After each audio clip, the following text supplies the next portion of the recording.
আসসালামু আলাইকুম বন্ধুরা, কেমন আছেন? আশা করি ভালো আছেন।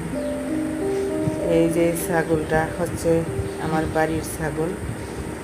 গাছের পাতা লাফ দিয়ে পারতে চাইছে কিন্তু পারে নাই।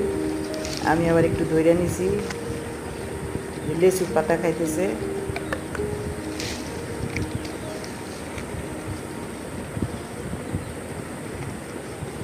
আরেকটা ছাগল ছিল, এটা কুরবানি দিছি। আর এই যে বাড়ির মুরগি, এই যে সব মুরগি লেচু গাছের নিচে।